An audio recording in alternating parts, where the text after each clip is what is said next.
ದೀಪ ಹಚ್ಚದೆ ಅಷ್ಟರಲ್ಲಿ ಮಳೆನೇ ಸ್ಟಾರ್ಟ್ ಆಗೋಯ್ತು. ಮತ್ತೆ ಇನ್ನೊಂದು ವಿಷಯ ನಾನು ನಿಮಗೆ ಹೇಳೋದೇ ಮರ್ತ್ಬಿಟ್ಟಿದೆ. ಯಾಕಂದ್ರೆ ಮನಿ ಸೇವಿಂಗ್ಸ್ ಮಾಡ್ತಾ ಇದೀವಲ್ವಾ, ಆ ದುಡ್ಡು ನೋಡ್ಬೇಕಲ್ವಾ ಎಷ್ಟಾಗಿದೆ ಏನು, ಹಬ್ಬಕ್ಕೆ ಫ್ರೆಂಡ್ ಅಂದಿನಲ್ಲೋ ಎಲ್ಲೋ ಗೊತ್ತಿಲ್ಲ ಒಂದ್ ಕಡೆ ತಂದಿದ್ದಾರೆ. ಅಂದ್ರೆ ಸಂಜೆ ಒಟ್ಟಿಗೆ ಸ್ನಾನ ಮಾಡ್ಕೊಂಡು ಆಮೇಲೆ ನೀವು ಪೂಜೆ ಮಾಡ್ಬೋದು.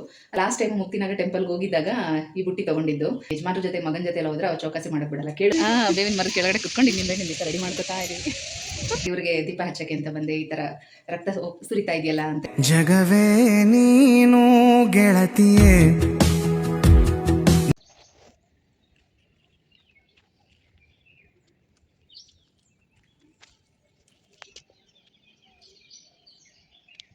ಎಲ್ರಿಗೂ ನಮಸ್ಕಾರ. ಗೆಳತಿ ದಿನಚರಿಗೆ ನಿಮ್ಮೆಲ್ಲರಿಗೂ ಸ್ವಾಗತ. ಇವತ್ತು ಆಷಾಢ ಮಾಸದ ಮೊದಲನೇ ಶುಕ್ರವಾರ. ಬೆಳಗಿನ ಪೂಜೆ ಎಲ್ಲ ಆಯಿತು. ಈಗ ದೇವಸ್ಥಾನಕ್ಕೆ ಹೋಗಿ ಬಂದು ನಿಂಬೆಹಣ್ಣು ದೀಪ ಎಲ್ಲ ಹಚ್ಚಿ ಬಂದು ಈಗ ವಿಡಿಯೋನ ಸ್ಟಾರ್ಟ್ ಮಾಡ್ತಾ ಇದ್ದೀನಿ. ಸ್ಯಾರಿ ಚೇಂಜ್ ಮಾಡ್ಕೊಂಡು ಹೋಗಿದೆ. ದೇವಸ್ಥಾನಕ್ಕೆ ಬಾರ್ಡ್ರ್ ಸ್ಯಾರಿನೇ ಹಾಕ್ಕೊಂಡು ಹೋಗಿದೆ. ಇನ್ನು ಫುಲ್ ಡೇ ಅದರಲ್ಲೇ ಇರೋಕ್ಕಾಗಲ್ವಲ್ಲ, ಹಾಗಾಗಿ ಸ್ಯಾರಿ ಚೇಂಜ್ ಮಾಡಿದೆ. ಮತ್ತು ಇವತ್ತು ಶುಕ್ರವಾರ ಅಂತೇಳಿ ಮನೆಯಲ್ಲೂ ಸ್ಯಾರಿನೇ ಹಾಕ್ಕೊಂಡಿದ್ದೀನಿ. ಬೆಳಗ್ಗೆ ನನಗೆ ಉಪ್ಪಿನ ದೀಪ ಹಚ್ಚೋಕ್ಕಾಗಲಿಲ್ಲ, ಅದಕ್ಕೆ ಈಗ ಸಂಜೆ ಹಚ್ಚೋಣ ಅಂತೇಳಿ ರೆಡಿ ಮಾಡ್ಕೊತಾ ಇದ್ದೀನಿ. ಮತ್ತು ಕೆಲವ್ರಿಗೆಲ್ಲ ಡೌಟ್ ಇರುತ್ತೆ ಅಲ್ವಾ, ಇವಾಗ ಉಪವಾಸ ಇರ್ತೀವಿ ಅಂದರೆ ಅದೊಂಥರ. ಯಾಕಂದರೆ ಬೆಳಗ್ಗಿನ ಉಪವಾಸ ಸ್ಟಾರ್ಟ್ ಮಾಡಿರ್ತೀವಿ, ಸಂಜೆ ತನಕ ಉಪವಾಸ ಇರ್ತೀವಿ, ಹಾಗಾಗಿ ಪೂಜೆ ಮಾಡ್ಕೊಳ್ಳೋದ್ರಲ್ಲಿ ಏನೂ ಅನ್ಸೋದಿಲ್ಲ. ಆದರೆ ಉಪವಾಸ ಇಲ್ಲ ಅಂದಾಗ ಮತ್ತೆ ಇದೇ ರೀತಿ ಸಂಜೆ ಏನಾದರೂ ನಾವು ಪೂಜೆ ಎಲ್ಲ ಮಾಡಬೇಕು ಅಂದಾಗ ಏನು ಮಾಡೋದು ಅಂತ ಎಲ್ಲ ಕೇಳ್ತಾ ಇರ್ತೀರಲ್ವ. ಸಾಮಾನ್ಯವಾಗಿ ಅಮಾವಾಸ್ಯೆ, ಹುಣ್ಣಿಮೆಗೆ ಮತ್ತು ಶುಕ್ರವಾರದ ದಿನ ಹೆಣ್ಮಕ್ಳು ಉಪವಾಸ ಮಾಡಬಾರ್ದು ಅಂತ ಹೇಳ್ತಾರೆ. ಹಾಗಾಗಿ ಲೈಟಾಗಿ ಏನಾದರೂ ಫಲಹಾರ ಥರ ತೊಗೊಳ್ಳಿ. ಈಗ ಉಪ್ಪಿಟ್ಟು, ಚಪಾತಿ ಈ ಥರದ್ದು ಏನಾದರೂ ತಿನ್ನಿ. ಅಥವಾ ಒಟ್ಟಿಗೆ ನೀವು ಸಂಜೆ ಪೂಜೆ ಮಾಡೋ ಥರ ಇದ್ದರೆ ಬೆಳಗ್ಗೆ ಮಧ್ಯಾಹ್ನ ಏನಾದರೂ ತಿಂದಿರ್ತೀರ ಅಂದರೆ ಸಂಜೆ ಒಟ್ಟಿಗೆ ಸ್ನಾನ ಮಾಡಿಕೊಂಡು ಆಮೇಲೆ ನೀವು ಪೂಜೆ ಮಾಡ್ಬೋದು.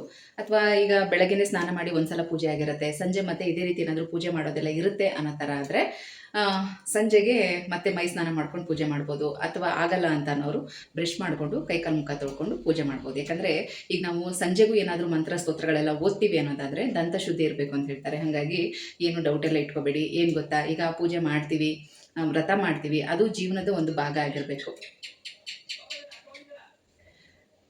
ಆದರೆ ಅದಕ್ಕೆ ಇನ್ವಾಲ್ವ್ ಆಗಬಾರ್ದು. ಯಾಕಂದರೆ ಎಷ್ಟೋ ಜನಕ್ಕೆ ಸುಮಾರು ಹೆಲ್ತ್ ಇಶ್ಯೂಸ್ ಎಲ್ಲ ಇರುತ್ತೆ. ಹಾಗಾಗಿ ನೋಡ್ಕೊಂಡು ಮಾಡಿ. ನಾನು ಕೂಡ ಅಷ್ಟೇ, ಬೆಳಗ್ಗೆ ದೇವಸ್ಥಾನಕ್ಕೆ ಹೋಗುವಾಗ ಏನೂ ತಿಂದಿರಲಿಲ್ಲ. ದೇವಸ್ಥಾನದಿಂದ ಬಂದಮೇಲೆ ಚಪಾತಿ ತಿಂದಿದ್ದೀನಿ. ಈಗ ಬ್ರಷ್ ಮಾಡಿಕೊಂಡು ಕೈಕಾಲು ಮುಖ ತೊಳ್ಕೊಂಡು ಈ ಪೂಜೆಗೆ ರೆಡಿ ಮಾಡ್ಕೊಳ್ತೀನಿ. ಮತ್ತು ಇನ್ನೊಂದೇನೆಂದರೆ ಸಂಜೆ ಇವತ್ತು 4:20ರಿಂದ ಅಮೃತಗಳಿಗೆ ಇರುತ್ತೆ, 6 ಗಂಟೆ ತನಕ. ಅಷ್ಟರಲ್ಲಿ ಪೂಜೆ ಮಾಡಿ ಮುಗಿಸ್ಬೇಕು. ಈಗ ಟೈಮ್ ಆಗಿದೆ 3:30. ಹಾಗಾಗಿ ಮಧ್ಯಾಹ್ನದ ಊಟ ಮಾಡಿಲ್ಲ. ನಾವು ದೇವಸ್ಥಾನದಿಂದ ಬರೋಷ್ಟೊತ್ತಿಗೆ ಹೆಚ್ಚು ಕಡಿಮೆ 12:45, 1 ಗಂಟೆ ಹತ್ತಿರ ಆಗೋಗ್ಬಿಟ್ಟಿತ್ತು. ಆವಾಗ ಟಿಫನ್ ತಿಂದಿರೋದಲ್ವ, ಇನ್ನೇನು ತಿನ್ನೋದಕ್ಕೆ ಹೋಗಲ್ಲ. ಇನ್ನು ಅಷ್ಟೇ. ಇವಾಗ ಸಂಜೆ ಪೂಜೆಗೆ ರೆಡಿ ಮಾಡ್ಕೊಳ್ತೀನಿ. ದೇವಸ್ಥಾನಕ್ಕೆ ಬುಟ್ಟಿ ತೊಗೊಂಡೋಗಿದ್ದೆ. ಇನ್ನೂ ಇದರಲ್ಲಿ ಇರೋದೆಲ್ಲ ಏನೂ ತೆಗೆದಿಟ್ಟೇ ಇಲ್ಲ. ನಿಂಬೆಹಣ್ಣು ದೀಪ ಹಚ್ಚೋದಕ್ಕೆ ಎಲ್ಲ ತುಪ್ಪದ ಬತ್ತಿ, ಹೂವು, ಅರಿಶಿನ, ಕುಂಕುಮ ಎಲ್ಲ ತೊಗೊಂಡೋಗಿದ್ನಲ್ಲ, ಇನ್ನೂ ಎತ್ತಿಟ್ಟಿಲ್ಲ. ಅದನ್ನೆಲ್ಲ ತೆಗೆದಿಡಬೇಕು. ಲಾಸ್ಟ್ ಟೈಮು ಮುಕ್ತಿನಾಗ ಟೆಂಪಲ್ಗೆ ಹೋಗಿದ್ದಾಗ ಈ ಬುಟ್ಟಿ ತೊಗೊಂಡಿದ್ದು. ದೇವಸ್ಥಾನಕ್ಕೆ ತೊಗೊಂಡೋಗಕ್ಕೆ ಚೆನ್ನಾಗಿರುತ್ತೆ. ಸಪ್ರೇಟಾಗಿ ದೇವಸ್ಥಾನಕ್ಕೆ ಒಂದು ಬುಟ್ಟಿ ಇಟ್ಬಿಟ್ರೆ ಚೆನ್ನಾಗಿರುತ್ತೆ. ಯಾಕಂದರೆ ಈಗ ಮಾಮೂಲಿ ಬುಟ್ಟಿಗಳೆಲ್ಲ ನಾವು ಅಂಗಡಿಗೆಲ್ಲ ತೊಗೊಂಡೋಗ್ತಾ ಇರ್ತೀವಿ, ತರಕಾರಿ ಅದು ಇದು ಅಂತೆಲ್ಲ ತಂದಿರ್ತೀವಿ. ಏನೇ ನಾವು ಅವಾಗವಾಗ ತೊಳೆದಿಡ್ತೀವಿ ಅಂದ್ರೂ ಪೂಜೆಗೆ ಅಂತ ಸಪ್ರೇಟ್ ಇಡೋದು ಒಳ್ಳೇದಲ್ವ ಅಂತ ಅನ್ನಿಸ್ತು. ಹಾಗಾಗಿ ತೊಗೊಂಡೆ. ರೇಟ್ ಸ್ವಲ್ಪ ಜಾಸ್ತಿ ಆಯಿತು ಅಂತ ಅಂದ್ಕೊಳ್ತೀನಿ. ಯಾಕಂದರೆ ಈಗ ನಾನು ಫ್ರೆಂಡ್ಸ್ ಜೊತೆ ಆ ಥರ ಸಪ್ರೇಟಾಗಿ ಹೋದರೆ ಸ್ವಲ್ಪ ಚೌಕಾಸಿ ಮಾಡ್ಬೋದು. ಆದರೆ ಈ ಯಜಮಾನ್ರ ಜೊತೆ ಮಗನ ಜೊತೆ ಎಲ್ಲ ಹೋದರೆ ಅವ್ರು ಚೌಕಾಸಿ ಮಾಡೋಕ್ಕೆ ಬಿಡಲ್ಲ. ಕೇಳಿದ್ಮೇಲೆ ತೊಗೊಂಡ್ಬಿಡ್ಬೇಕು. ಅವರು ಪಾಪ ಒಂದು ವ್ಯಾಪಾರ ಮಾಡೋಕ್ಕೆ ಅಂತ ಕೂತ್ಕೊಂಡಿರ್ತಾರೆ. 20-30 ಎಲ್ಲ ತುಂಬ ಚೌಕಾಸಿ ಮಾಡಬೇಡಿ ಅಂತ ಹೇಳ್ತಾರೆ. ಹಾಗಾಗಿ ಅವರು ಈ ಒಂದು ಬುಟ್ಟಿಗೆ 250 ಹೇಳಿದ್ರು. 250 ಹೇಳಿ ನಾನು 200 ರೂಪಾಯಿಗೂ ಕೇಳಿದೆ. ಅವರು ಇಲ್ಲ ಆಗಲ್ಲ, ವೈಯರು ಹಾಕೋ ಕೂಲಿ ಎಷ್ಟಾಗುತ್ತೆ, ತುಂಬ ಕಡಿಮೆ ಆಯಿತು, ಹಾಗೆ ಹಿಂಗೆ ಅಂತೇಳಿ ಲಾಸ್ಟು 220 ಅಥವಾ 240 ಕೊಟ್ಟೆ ಅಂತ ಅನಿಸುತ್ತೆ. ರೇಟು ವರ್ತಾ ಅಥವಾ ನಾನೇನಾದರೂ ಜಾಸ್ತಿ ಕೊಟ್ಟಿದ್ದೀನ ಕಮೆಂಟಲ್ಲಿ ಹೇಳಿ. ಹಾಗೆ ಸಿಂಪಲಾಗಿ ಚೆನ್ನಾಗಿದೆ. ಸ್ವಲ್ಪ ಅಗಲವಾಗೇ ಇದೆ. ತೆಂಗಿನಕಾಯಿ ಎಲ್ಲನೂ ಕೂಡ ಇಟ್ಕೊಂಡು ಹೋಗ್ಬೋದು. ಚೆನ್ನಾಗಿದೆ, ಇಷ್ಟ ಆಯ್ತು. ಇವತ್ತು ತೊಗೊಂಡೋಗಿದ್ದೆ. ಇವತ್ತೇ ಫಸ್ಟ್ ಟೈಮ್ ತೊಗೊಂಡೋಗಿದ್ದು. ಅವತ್ತು ತೊಗೊಂಡು ಬಂದಮೇಲೆ ತೊಳೆದ್ಬಿಟ್ಟು ಹಾಗೆ ಇಟ್ಬಿಟ್ಟಿದ್ದೆ, ಯೂಸೇ ಮಾಡಿರಲಿಲ್ಲ. ಇವತ್ತೇ ದೇವಸ್ಥಾನಕ್ಕೆ ತೊಗೊಂಡೋಗಿದ್ದು. ಎಲ್ಲ ಹಾಕ್ಕೊಂಡೋಗಿದ್ದೆ. ಅರಿಶಿನ, ಕುಂಕುಮ, ತುಪ್ಪದ ಬತ್ತಿ, ನಿಂಬೆಹಣ್ಣು, ಹೂವು ಎಲ್ಲ. ಪಾಪ ಅಲ್ಲಿ ದೇವಸ್ಥಾನದಲ್ಲಿ ಬೇರೆ ಇದೇ ಥರ ನಿಂಬೆಹಣ್ಣಿನ ಜೊತೆ ಚಾಕು ಎಲ್ಲ ಇಟ್ಕೊಂಡ್ಬಿಟ್ಟಿದ್ದಾರೆ. ಅದನ್ನು ಎತ್ತಕ್ಕೆ ಹೋಗಿ ಬೆರಳು ಕಟ್ ಮಾಡಿಕೊಂಡ್ರು. ಪಾಪ ತುಂಬ ಬೇಜಾರು ಮಾಡ್ಕೋತಾಯಿದ್ರು. ದೇವರಿಗೆ ದೀಪ ಹಚ್ಚೋಕ್ಕೆ ಅಂತ ಬಂದೆ, ಈ ಥರ ರಕ್ತ ಸುರಿತಾ ಇದೆಯಲ್ಲ ಅಂತೇಳಿ ಬೇಜಾರು ಮಾಡ್ಕೋತಾಯಿದ್ರು. ನನ್ನ ಪಕ್ಕದಲ್ಲಿ ನಾನು ಹಿಂದೆ ಕೂತ್ಕೊಂಡು ಅವರು ಪಾಪ ದೀಪ ಹಚ್ಚೋದಕ್ಕೆ ರೆಡಿ ಮಾಡ್ಕೋತಾಯಿದ್ರು. ಏನು ಮಾಡೋಕ್ಕಾಗತ್ತೆ, ಏನೋ ದೊಡ್ಡದಾಗಿ ಆಗಬೇಕು ಅಂತ ಇರುತ್ತೆ. ದೇವಿ ಅದನ್ನು ಸಣ್ಣದಾಗಿ ತೋರಿಸಿರ್ತಾರೆ. ಪಾಪ ಅವ್ರಿಗೆ ಬೇಜಾರಾಯಿತು. ಈ ಥರ ದೇವಸ್ಥಾನದಲ್ಲಿ ಬಂದು ಈ ಥರ ಆಯ್ತಲ್ಲ, ನಾವೇನಾದರೂ ತಪ್ಪು ಮಾಡಿದ್ದೀವೋ ಏನೋ ಅಂತ ಅವ್ರಿಗೊಂಥರ ಫೀಲಿಂಗ್ ಇರುತ್ತೆ. ಈಗ ಏನೋ ದೊಡ್ಡದಾಗಿ ಆಗಬೇಕಾಗಿತ್ತು, ಅದನ್ನು ದೇವರು ತಡೆದು ಈ ರೀತಿ ಚಿಕ್ಕದಾಗಿ ಆಗಿದೆ ಅನ್ನೋ ಥರ ಅದನ್ನು ಪರಿಹಾರ ಮಾಡಿದ್ದಾರೆ ಅಂತ ತಿಳ್ಕೊಬೇಕು. ಪಾಪ ಅವ್ರು ಸ್ವಲ್ಪ ಭಯ ಪಡ್ತಾಯಿದ್ರು. ಪಾಪ ನೀವು ಯಾರಾದರೂ ಅಕಸ್ಮಾತ್ ಹೇಳಿದ್ದು ಆ ಥರದ್ದೆಲ್ಲ ಏನಾದರೂ ಮೈಂಡಲ್ಲಿ ಇಟ್ಕೊಂಡ್ರೆ, ಈಗ ದೇವಸ್ಥಾನಕ್ಕೆ ಹೋಗುವಾಗ ಅಥವಾ ಯಾವುದಾದ್ರೂ ಶುಭ ಕಾರ್ಯಕ್ಕೆ ಹೋಗುವಾಗ ಕಾಲಿಡೋತು ಅಥವಾ ಏನೋ ಒಂದು ಸಣ್ಣದಾಗಿ ಒಂದು ಬ್ಲಡ್ ಬಂತು ಆ ಥರ ಎಲ್ಲ ಅಂದರೆ ಏನಾದರೂ ತಪ್ಪಾಗುತ್ತೇನೋ ಅಥವಾ ಏನಾದರೂ ಅಪಶಕುನ ಏನೋ ಆ ಥರ ಎಲ್ಲ ಅಂದ್ಕೊಳಕ್ಕೆ ಹೋಗಬೇಡಿ. ಹೋಗೋ ದಾರಿಲಿ ಏನಾಗಬೇಕು ಅಂತಿರುತ್ತೆ ಏನೋ ಗೊತ್ತಿಲ್ಲ. ದೇವರು ಅದನ್ನು ತಡೆದು ಸಣ್ಣದ್ರಲ್ಲಿ ತೋರಿಸಿದ್ದಾರೆ, ಸಣ್ಣದ್ರಲ್ಲಿ ಅದು ಪರಿಹಾರ ಆಗಿದೆ ಅಂತ ತಿಳ್ಕೊಳ್ಳಿ. ಬನ್ನಿ ಇವತ್ತಿನ ರೊಟೀನ್ ಹೇಗಿತ್ತು ಅಂತ ಶೇರ್ ಮಾಡ್ತಾ ಇದ್ದೀನಿ. ನಮ್ಮನೆಯ ಆಷಾಢ ಶುಕ್ರವಾರದ ಪೂಜೆ ಸಿಂಪಲ್ಲಾಗಿ ಯಾವ ರೀತಿ ಮಾಡಿದ್ದೀನಿ ಅಂತ ನೋಡಿ. ಹಾಗೆ ವಿಡಿಯೋ ಹೇಗಿತ್ತು ಅಂತ ತಪ್ಪದೆ ಕಮೆಂಟಲ್ಲಿ ತಿಳಿಸಿ ಆಯಿತಾ. ವೀವರ್ಸ್ ಒಬ್ಬರು ಹೇಳಿದರು, ರಂಗೋಲಿ ಹಾಕೋದಕ್ಕಿಂತ ಮೊದಲು ಭೂಮಿನ ನಮಸ್ಕಾರ ಮಾಡ್ಕೊಂಡು ರಂಗೋಲಿ ಹಾಕಿ ಅಂತ. ನಾನು ರಂಗೋಲಿ ಹಾಕೋದಕ್ಕಿಂತ ಮೊದಲಲ್ಲ, ಬೆಳಗ್ಗೆ ಎದ್ದ ತಕ್ಷಣ ನೆಲದ ಮೇಲೆ ಕಾಲಿಡೋದಕ್ಕಿಂತ ಮೊದಲು ನಮ್ಮ ಅಂಗೈಯನ್ನು ನೋಡಿಕೊಂಡು ಕರಾಗ್ರೆ ವಸತಿ ಲಕ್ಷ್ಮಿ, ಕರ ಮಧ್ಯೆ ಸರಸ್ವತಿ, ಕರಮೂಲೆ ಸ್ಥಿತೆ ಗೌರಿ ಪ್ರಭಾದೆ ಕರದರ್ಶನಂ ಅಂತ ಹೇಳಿಕೊಂಡು ನಮ್ಮ ಕೈಗಳನ್ನು ನೋಡಿಕೊಂಡು ನೆಲದ ಮೇಲೆ ಕಾಲಿಡೋದಕ್ಕಿಂತ ಮೊದಲು ಭೂಮಿ ತಾಯಿಯ ಈ ಮಂತ್ರನ ಹೇಳ್ಕೊತೀನಿ. ಸಮುದ್ರ ವಸನೆ ದೇವಿ ಪರ್ವತ ಸ್ತನ ಮಂಡಲೆ ವಿಷ್ಣು ಪತ್ನಿ ನಮಸ್ತುಭ್ಯಂ ಪಾದ ಸ್ಪರ್ಶಂ ಕ್ಷಮಸ್ವಮೆ ಅಂತ ಹೇಳ್ಕೊಬೇಕು. ಯಾಕಂದರೆ ನಾನು ನಿಮ್ಮ ಮೇಲೆ ಓಡಾಡ್ತಾ ಇರ್ತೀನಿ, ಹಾಗಾಗಿ ನನ್ನನ್ನು ಕ್ಷಮಿಸಿ ಅಂತ ಕೇಳಿಕೊಂಡು ಆಮೇಲೆ ಹೊರಗಡೆ ಬರೋದು. ಈ ಮಂತ್ರನ ಹೇಳ್ಕೊಂಡು ನೆಲನ ಮುಟ್ಟಿ ನಮಸ್ಕಾರ ಮಾಡಿಕೊಂಡು ಆಮೇಲೆ ಓಡಾಡೋದು. ಹಾಗಾಗಿ ಪದೇ ಪದೇ ನಮಸ್ಕಾರ ಮಾಡ್ಕೊಳ್ಳಲ್ಲ. ಹೊಸಲನ್ನ ಒಂದ್ಸಲಿ ನಮಸ್ಕಾರ ಮಾಡಿಕೊಂಡು ಅರಿಶಿನ ಕುಂಕುಮ ಇಡ್ತೀನಿ. ಇಬ್ಬರು ನಿಂಬೆಹಣ್ಣಿನ ದೀಪ ರೆಡಿ ಮಾಡ್ತಾ ಇದ್ದೀವಿ ಇಲ್ಲಿ ಕುತ್ಕೊಂಡು. ಬೇವಿನ ಮರ, ಬೇವಿನ ಮರದ ಕೆಳಗಡೆ ಕುತ್ಕೊಂಡು ಈಗ ನಿಂಬೆಹಣ್ಣಿನ ದೀಪ ರೆಡಿ ಮಾಡ್ಕೊತಾ ಇದ್ದೀವಿ. ನಾನು ಮತ್ತು ನನ್ನ ನೇಬರ್ ರಶ್ಮಿ ಅಂತ ಇಬ್ಬರು ಬಂದಿದ್ದೀವಿ. ಇನ್ನು ಇಬ್ಬರು ಬರಬೇಕಿತ್ತು. ಸೊ ಕಾರಣಾಂತರಗಳಿಂದ ಅವರಿಬ್ಬರು ಬರೋಕ್ಕಾಗಲಿಲ್ಲ. ಹಾಗಾಗಿ ನಾವಿಬ್ಬರೇ ಬಂದು ಮೊದಲನೇ ಶುಕ್ರವಾರದಿಂದ ಸ್ಟಾರ್ಟ್ ಮಾಡಿದ್ದೀವಿ. ನಮ್ಮ ಮನೆಗೆ ತುಂಬಾ ಹತ್ತಿರದಲ್ಲಿರುವಂಥ ಪಟ್ಟಾರದಮ್ಮ ದೇವಿ ದೇವಸ್ಥಾನದಲ್ಲಿ ನಿಂಬೆಹಣ್ಣಿನ ದೀಪನ ಹಚ್ತಾ ಇದ್ದೀನಿ. ನಾನು ಇದು 2ನೇ ಸಲ ಮಾಡ್ತಾ ಇರೋದು. ಮೊದಲನೇ ಸಲ ಅಧಿಕ ಮಾಸದಲ್ಲಿ ಮಾಡಿದ್ದೆ, ಈಗ ಆಷಾಢ ಮಾಸದಲ್ಲಿ ಮಾಡ್ತಾಯಿದ್ದೀನಿ. ದೇವಿ ಅಂತೂ ತುಂಬ ಚೆನ್ನಾಗಿದೆ. ನೀವು ಯಾರಾದರೂ ಮುಕ್ತಿನಾಗ ದೇವಸ್ಥಾನ ಅಥವಾ ಸಾಲಿಗ್ರಾಮ ವೆಂಕಟೇಶ್ವರ ದೇವಸ್ಥಾನ ಈ ಕಡೆ ಸೈಡ್ ಏನಾದರೂ ಬಂದರೆ ಈ ದೇವಸ್ಥಾನಕ್ಕೂ ಕೂಡ ಒಂದು ಸಲ ಬಂದೋಗಿ. ನೀನೇ ಮಾಡೋ ಪರವಾಗಿಲ್ಲ, ನೀನೇ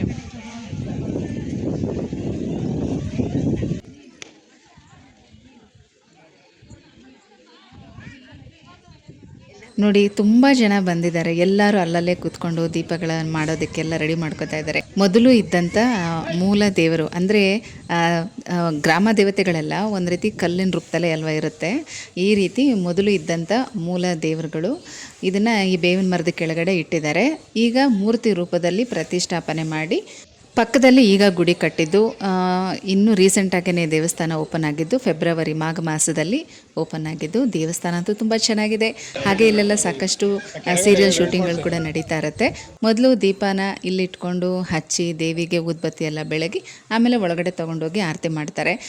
ನಾನು ಕೂಡ ಇನ್ನೂ ಈಗ ನೋಡ್ತಾ ಇದ್ದೀನಿ ಇಲ್ಲೆಲ್ಲ ಯಾರು ಯಾವ್ಯಾವ ರೀತಿಯಲ್ಲಿ ಮಾಡ್ತಾರೆ ಅಂತ. ಕೆಲವರೆಲ್ಲ ದೇವಸ್ಥಾನದ ಒಳಗಡೆನೇ ದೀಪ ಹಚ್ತಾರೆ, ಕೆಲವರು ಹೊರಗಡೆ ದೀಪ ಹಚ್ಚಿ ಒಳಗೆ ತೊಗೊಂಡೋಗಿ ಆರತಿ ಮಾಡ್ತಾರೆ.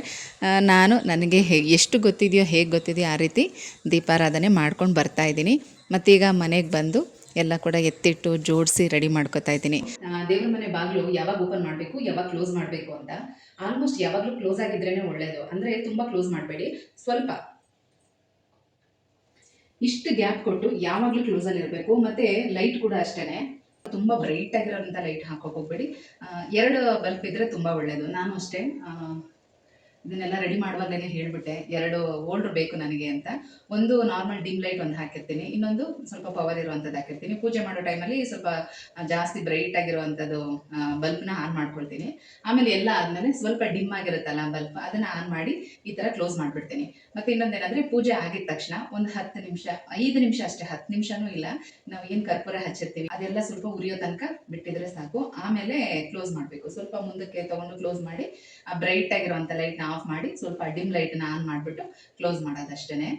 ಯಾವಾಗಲೂ ಓಪನ್ ಮಾಡಬಾರ್ದು. ಬೆಳಗ್ಗೆನೂ ಕೂಡ ಅಷ್ಟೇ, ಸ್ನಾನ ಎಲ್ಲ ಆಗಿ ಪೂಜೆ ಮಾಡೋ ಟೈಮಲ್ಲಿ ಓಪನ್ ಮಾಡ್ಕೋಬೇಕು. ಆಮೇಲೆ ಒಂದು 5-10 ನಿಮಿಷ ಬಿಟ್ಟು ಕ್ಲೋಸ್ ಮಾಡ್ಕೋಬೇಕು.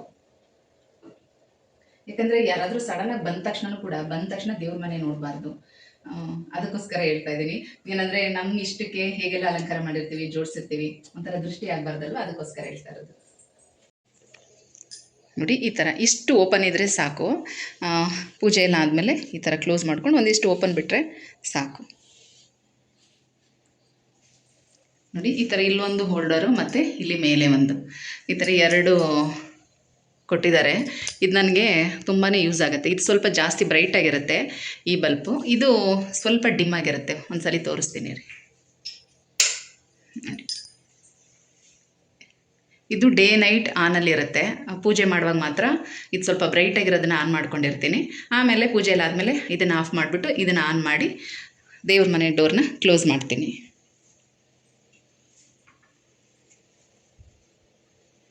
ಸ್ವಲ್ಪ ಈ ಥರ ಇಷ್ಟು ಬಿಟ್ಟು ಕ್ಲೋಸ್ ಮಾಡಿದ್ರೆ ಸಾಕು. ಈಗ ನಾನು ಉಪ್ಪಿನ ದೀಪ ಹಚ್ಚೋದಕ್ಕೆ ರೆಡಿ ಮಾಡ್ಕೋತಾ ಇದ್ದೀನಿ. ಮತ್ತು ಸಂಜೆ ಇನ್ನೊಂದು ಸಲ ಕೈಕಾಲು ಮುಖ ಎಲ್ಲ ತೊಳ್ಕೊಂಡು ರೆಡಿಯಾಗಿ ಕೂತ್ಕೊಂಡು ಈಗ ಉಪ್ಪಿನ ದೀಪಕ್ಕೆ ರೆಡಿ ಮಾಡ್ಕೋತಾ ಇದ್ದೀನಿ. ದೇವ್ರ ಮನೆಯಲ್ಲೇ ಕೂತ್ಕೊಂಡು ರೆಡಿ ಮಾಡ್ಕೋತಾ ಇದ್ದೀನಿ. ಪ್ಲೇಟು ಬೌಲು ಎಲ್ಲನೂ ಕೂಡ ತೊಳ್ಕೊಂಡು ಅರಶಿನ ಕುಂಕುಮ ಎಲ್ಲ ಹಚ್ಚಿ ಇಲ್ಲೇ ಕೂತ್ಕೊಂಡು ರೆಡಿ ಮಾಡ್ಕೋತಾ ಇದ್ದೀನಿ. ಬೌಲು ಸಣ್ಣದೇ ಇಟ್ಕೊಂಡಿದ್ದೀನಿ, ಸಾಕು ಅಷ್ಟಿದ್ರೇ. ಯಾಕಂದರೆ ಈಗ ನಾವು ದೀಪ ಹಚ್ತೀವಿ ಅಂಥೇಳಿ ಉಪ್ಪನ್ನು ವೇಸ್ಟ್ ಮಾಡಬಾರ್ದು. ದೊಡ್ಡ ದೊಡ್ಡ ದೀಪಗಳು ತೊಗೊಂಡ್ರೆ ಅದ್ರ ತುಂಬ ಉಪ್ಪನ್ನು ತುಂಬಿಸ್ಬೇಕು. ಹೆಚ್ಚು ಕಡಿಮೆ ಒಂದು ಅರ್ಧ kg ಅಷ್ಟಾದ್ರೂ ಉಪ್ಪು ಹಿಡಿಯುತ್ತೆ. ಅದಷ್ಟನ್ನು ಕೂಡ ಚೆಲ್ತೀವಿ, ವೇಸ್ಟ್ ಆಗುತ್ತೆ. ಹಾಗಾಗಿ ಸ್ವಲ್ಪ ಸ್ವಲ್ಪ ಉಪಯೋಗಿಸ್ಕೊಳ್ಳಿ. ಸಣ್ಣ ಗಾಜಿನ ಬೌಲಿದ್ರೂ ಕೂಡ ಉಪಯೋಗಿಸ್ಬಹುದು, ಅಥವಾ ಹಿತ್ತಾಳೆ ಬೌಲು ಆ ಥರದ್ದಿದ್ರೂ ಇದೇ ರೀತಿ ಉಪ್ಪಿನ ದೀಪನ ನೀವು ಹಚ್ಬೋದು. ಪ್ರತಿ ಶುಕ್ರವಾರ ಹಚ್ಚೋಕ್ಕಾಗಲ್ಲ ಅನ್ನೋರು ಅಮಾವಾಸ್ಯೆ ಹುಣ್ಣಿಮೆ ದಿನಗಳಲ್ಲೂ ಕೂಡ ತಿಂಗಳಿಗೆ 1 ಸಲ ಅಥವಾ 2 ಸಲ ಕೂಡ ಹಚ್ಬೋದು. ಯಾವಾಗೆಲ್ಲ ಮನಿ ಪ್ರಾಬ್ಲಮ್ ಆಗುತ್ತೆ ಮತ್ತು ಯಾವುದಾದ್ರೂ ಕೆಲಸಕ್ಕೆ ದುಡ್ಡು ಬೇಕು ಅಂತ ಅನಿಸುತ್ತೋ ಮುಂಚಿತವಾಗಿ ಈ ರೀತಿ ಉಪ್ಪಿನ ದೀಪಾರಾಧನೆಯನ್ನು ಮಾಡಿಕೊಂಡ್ರೆ ಸ್ವಲ್ಪ ಮಟ್ಟಿಗೆ ಅನುಕೂಲ ಆಗುತ್ತೆ. ಹಾಗೆ ನಾನು ಕೂಡ ಇಲ್ಲಿ ದೀಪನೂ ಕೂಡ ತೊಳೆದಿಟ್ಟಿದ್ದೆ. ಮತ್ತು ಮೊದಲನೇ ವಾರ ಹಚ್ಚುವಾಗ ಹೊಸ ದೀಪ ತೊಗೊಂಡ್ರೆ ಸಾಕು. ಅಥವಾ ಹೋದ ವರ್ಷ ಹಚ್ಚಿರೋ ದೀಪಗಳೇನಾದರೂ ಇದ್ದರೆ ಅದನ್ನು ಚೆನ್ನಾಗಿ ಅರಿಶಿನ ಪುಡಿ ಎಲ್ಲನೂ ಹಾಕಿ ತೊಳೆದು ಮತ್ತೆ ಅದನ್ನು ನಾವು ರೀಯೂಸ್ ಮಾಡ್ಬೋದು. ಕೆಲವೊಬ್ಬರು ಹೇಳ್ತಾರೆ ಮಣ್ಣಿನ ದೀಪನ ರಿಪೀಟ್ ಮಾಡಬಾರ್ದು ಅಂತ. ಅಂದರೆ ಈ ವರ್ಷ ಹಚ್ಚಿದ ಮೇಲೆ ಅದನ್ನೆಲ್ಲ ಬಿಸಾಕಬೇಕು, ಮತ್ತು ಮುಂದಿನ ವರ್ಷಕ್ಕೆ ಹೊಸ ದೀಪ ತೊಗೋಬೇಕು ಅಂತ.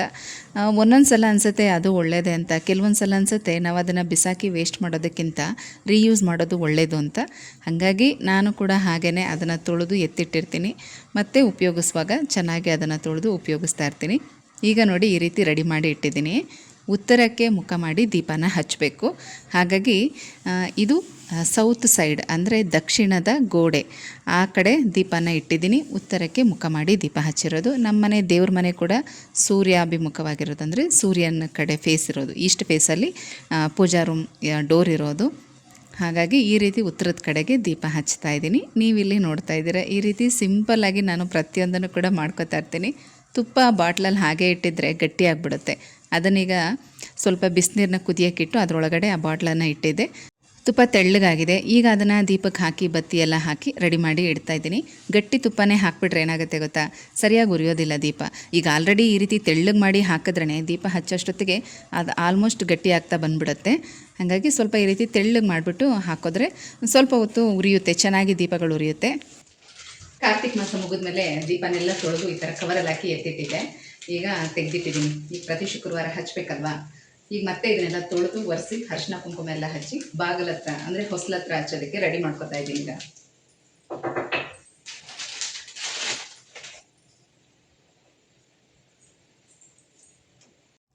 ಈ ದೀಪಗಳನ್ನು ಕೂಡ ತೊಳೆದು ಮತ್ತು ಒಣಗಿರುವಂಥ ಬಟ್ಟೆನಲ್ಲಿ ಒರೆಸಿ ಅರಿಶಿನ ಕುಂಕುಮ ಎಲ್ಲ ಹಚ್ಚಿ ಎಣ್ಣೆ ಹಾಕಿ ಬತ್ತಿನೆಲ್ಲನೂ ಹಾಕಿ ದೀಪಕ್ಕೆ ರೆಡಿ ಮಾಡ್ಕೊತಾ ಇದ್ದೀನಿ. ಹೊಸ್ಲ ಹತ್ರ ಹಚ್ಚೋವಂಥ ದೀಪಕ್ಕೂ ಕೂಡ ತುಪ್ಪನೇ ಹಾಕಬೇಕು ಅಂತೇನಿಲ್ಲ.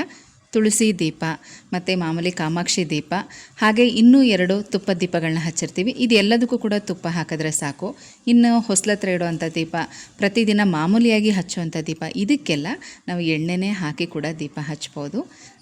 ನಾನು ಕೂಡ ಅದೇ ಥರನೇ ಮಾಡ್ತಾಯಿರ್ತೀನಿ. ಮಂಗಳವಾರ ಶುಕ್ರವಾರ ಮಾತ್ರ ತುಳಸಿ ದೀಪಕ್ಕೆ ಕಾಮಾಕ್ಷಿ ದೀಪಕ್ಕೆಲ್ಲ ತುಪ್ಪ ಹಾಕಿ ಹಚ್ತೀನಿ. ಮಿಕ್ಕಿದ್ದಂತೆ ಪ್ರತಿದಿನ ಕೂಡ ಎಣ್ಣೆನೇ ಹಾಕಿ ದೀಪ ಹಚ್ಚೋದು. ಮತ್ತು ಈ ದೀಪಗಳನ್ನ ಒಳಗಿಂದನೇ ರೆಡಿ ಮಾಡಿ ತೊಗೊಂಡು ಬಂದು ಇಡಬೇಕು ಅಂತೇನಿಲ್ಲ. ಹೊಸ್ಲ ಹತ್ರನೇ ಕೂತ್ಕೊಂಡು ದೀಪಗಳನ್ನ ರೆಡಿ ಮಾಡ್ಬೋದು. ನಾನು ಆಲ್ರೆಡಿ ರಂಗೋಲಿ ಹಾಕ್ಬಿಟ್ಟಿದ್ನಲ್ಲ, ಇನ್ನು ಅಲ್ಲಿ ಕೂತ್ಕೊಂಡು ರೆಡಿ ಮಾಡೋಕ್ಕಾಗಲ್ಲ ಅಂತೇಳಿ ಒಳಗಡೆಯಿಂದ ರೆಡಿ ಮಾಡಿ ತೊಗೊಂಡು ಬಂದು ಇಡ್ತಾಯಿದ್ದೀನಿ. ಈ ರೀತಿ ಹೊಸ್ಲಿನ ಹತ್ರ ತುಳಸಿ ಬೃಂದಾವನದ ದೀಪಗಳನ್ನ ಹಚ್ಚಿದ್ದೀನಿ. ಹೋದ ವರ್ಷ ಈ ದೀಪಗಳನ್ನ ತೊಗೊಂಡಿದ್ದು ನಾನೇ ಪೇಂಟೆಲ್ಲ ಮಾಡಿದ್ದೆ, ಆ ವಿಡಿಯೋ ಕೂಡ ಶೇರ್ ಮಾಡಿದ್ದೆ. ತುಂಬ ಚೆನ್ನಾಗಿದೆ. ದೀಪ ಹಚ್ಚಿದೆ ಅಷ್ಟರಲ್ಲಿ ಮಳೆನೇ ಸ್ಟಾರ್ಟ್ ಆಗೋಯ್ತು. ಮಳೆ ಬರೋ ಥರನೇ ಇರಲಿಲ್ಲ ಹೇಳಬೇಕು ಅಂದರೆ. ಸದ್ಯ ಗಾಳಿ ಕಡಿಮೆ ಆಯಿತು, ದೀಪ ಉರಿತಾ ಇದೆ.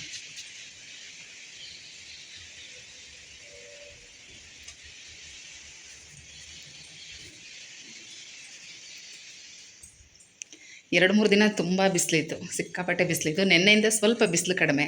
ನೋಡಿದ್ರೆ ಇವತ್ತು ಮಳೆ ಬರೋ ಥರನೇ ಇರಲಿಲ್ಲ, ಮಳೆ ಬಂದಿದೆ. ನಾನಿಲ್ಲಿ ಪೂಜೆಗೀಗ ಈ ಥರ ಎಲ್ಲ ರೆಡಿ ಮಾಡಿದ್ದೀನಿ. ಬೆಳಗ್ಗೆ ಹಾಲು ಹಣ್ಣು ಎಲ್ಲನೂ ಇಟ್ಟು ಪೂಜೆ ಮಾಡಿದ್ದೆ. ಮತ್ತು ಈಗ ಅದನ್ನೆಲ್ಲ ತೆಗೆದುಬಿಟ್ಟೆ. ಪೂಜೆ ಆಗಿ ಒಂದು ಸ್ವಲ್ಪ ಹೊತ್ತಿಗೆ ಅದನ್ನೆಲ್ಲ ತೆಗೆದುಬಿಟ್ಟೆ. ಈಗ ಒಂದು ದಾಳಿಂಬೆ ಹಣ್ಣಿತ್ತು, ಅದನ್ನು ಬಿಡಿಸಿಟ್ಟಿದ್ದೀನಿ. ಈಗ ದೀಪ ಹಚ್ಚಿ ಪೂಜೆ ಮಾಡಬೇಕು. ಆಮೇಲೆ ಮತ್ತೆ ವಿಡಿಯೋನ ಆದರೆ ಕಂಟಿನ್ಯೂ ಮಾಡ್ತೀನಿ. ಬೆಳಗ್ಗೆ 5 ಗಂಟೆಗೆದ್ದು ಅಷ್ಟೆಲ್ಲ ರೆಡಿ ಮಾಡಿಕೊಂಡು ಪೂಜೆ ಮುಗಿಸಿದ್ರು. ಸಂಜೆಗೆ ಇನ್ನೂ ಎಷ್ಟು ಕೆಲಸ ಇರುತ್ತೆ ನೋಡಿ ಅಲ್ವಾ. ಹೀಗೆ ಮಾಡ್ತಾಯಿದ್ರೆ ಅಂತೂ ಮನೆ ಕೆಲಸ ಮುಗಿಯೋದೇ ಇಲ್ಲ. ಅದರಲ್ಲೂ ಹಾಗೆ ಪೂಜೆ ಕೆಲಸನೂ ಅಷ್ಟೇ, 1 ಬೈ 1 ಇದ್ದೇ ಇರುತ್ತೆ. ಈಗ ನೋಡಿ ಹೊರಗಡೆಯಿಂದ ರೆಡಿ ಮಾಡಿಕೊಂಡು ಹೋಗ್ತಾಯಿದ್ದೀನಿ. ಮೊದಲು ಹೊರಗಡೆ ಎಲ್ಲ ದೀಪ ಹಚ್ಕೊಂಡು ಬಂದೆ. ಈಗ ಇಲ್ಲಿ ರಾಯರ ಮುಂದೆನೂ ಕೂಡ ತುಪ್ಪದ ದೀಪ ಹಚ್ಚಿದೆ, ಸಾಂಬ್ರಾಣಿ ಬತ್ತಿ ಕೂಡ ಹಚ್ಚಿದ್ದೀನಿ. ಈಗ ಒಳಗಡೆ ದೀಪ ಹಚ್ಚಿ ಪೂಜೆನ ಸ್ಟಾರ್ಟ್ ಮಾಡಬೇಕು. ಬೆಳಗ್ಗೆನೇ ಅಷ್ಟೋತ್ತರ ಎಲ್ಲ ಮಾಡಿದ್ದೀನಿ. ಈಗ ಉಪ್ಪಿನ ದೀಪ ಹಚ್ತಾ ಇರೋದ್ರಿಂದ ಮತ್ತೆ ಇನ್ನೊಂದು ಸಲ ಕನಕದಾರ ಸ್ತೋತ್ರ ಒಂದು ಓದಬೇಕು. ಇದೆಲ್ಲ ಮುಗಿಸಿ ನಿಮಗಿನ್ನೂ ಒಂದು ವಿಚಾರ ಹೇಳೋದಿದೆ. ವರಮಹಾಲಕ್ಷ್ಮಿ ಹಬ್ಬಕ್ಕೆ ಅಂತ ಸೀರೆ ತೊಗೊಂಡಿದ್ದೀನಿ. ಬನ್ನಿ ಆ ಸೀರೆ ತೋರಿಸ್ತೀನಿ, ಹೇಗಿದೆ ಅಂತ ನೋಡಿ ಹೇಳಿ. ಪೂಜೆ ಆದಮೇಲೆ ಮತ್ತೆ ಹಾಗೆ ವಿಡಿಯೋನ ಕಂಟಿನ್ಯೂ ಮಾಡ್ತಾ ಇದ್ದೀನಿ.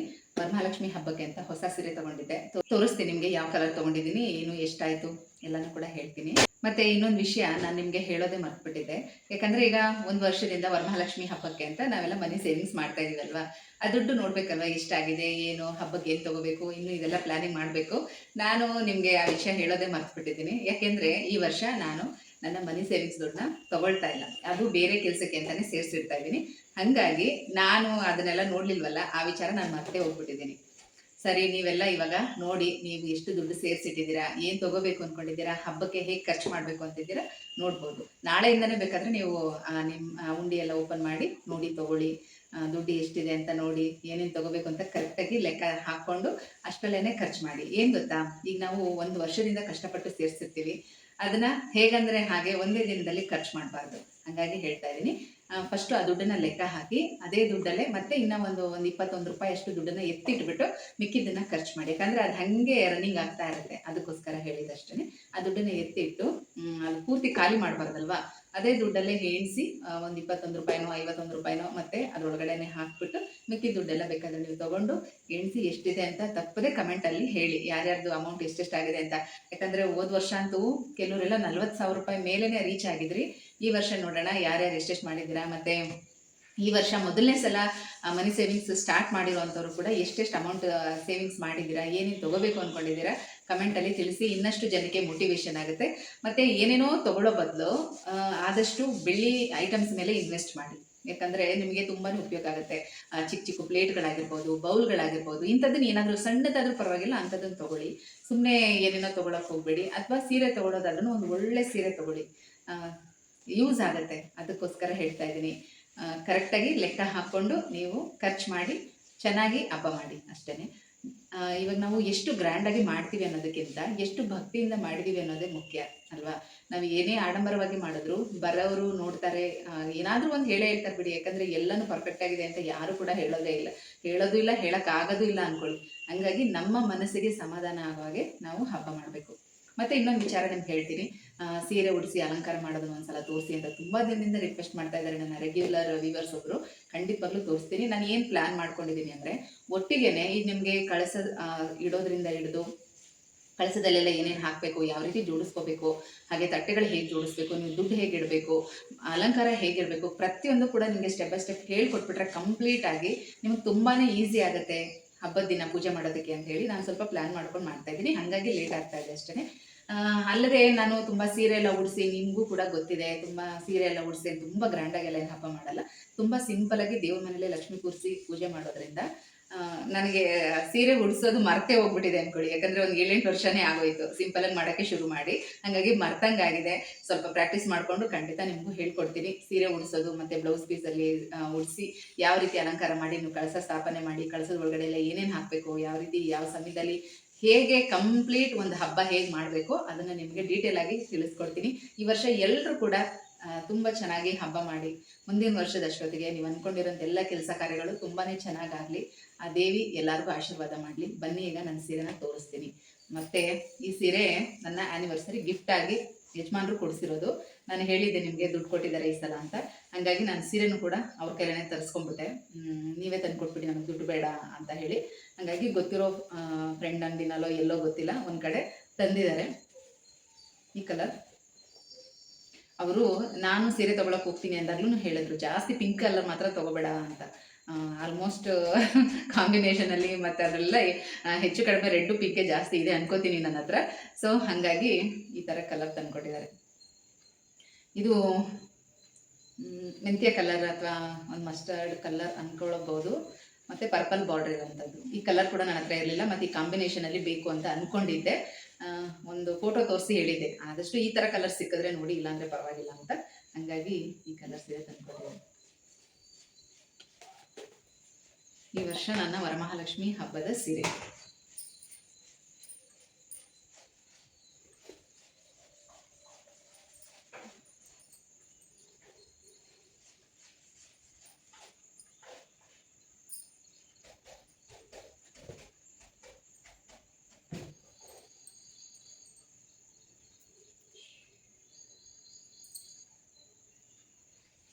ಈ ಥರ ಇದೆ ಸೀರೆ, ಸಣ್ಣ ಸಣ್ಣ ಬುಟ್ಟ, ತುಂಬ ಚೆನ್ನಾಗಿದೆ, ತುಂಬ ಇಷ್ಟ ಆಯಿತು.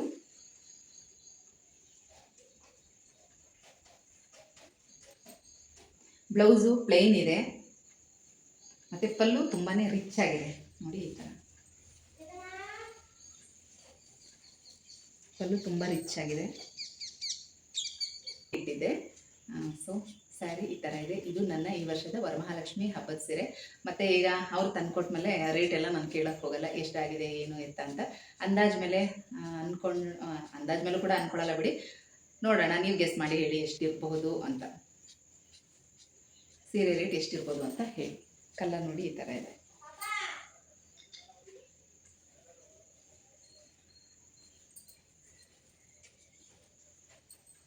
ಇದು ಪಲ್ಲು. ನನಗೆ ಬ್ಲೌಸೇ ತುಂಬ ಇಷ್ಟ ಆಗಿದೆ, ಯಾಕಂದರೆ ಸದ್ಯ ಪ್ಲೈನ್ ಇದೆಯಲ್ಲ, ತುಂಬ ಚೆನ್ನಾಗಿದೆ, ಹೇಗೆ ಬೇಕಾದರೂ ಸ್ಟಿಚ್ ಮಾಡ್ಬೋದು. ಹೋಗಿಂಗೆ ಹೊರಟೋಯ್ತು, ಇಲ್ಲ ಇಲ್ಲ.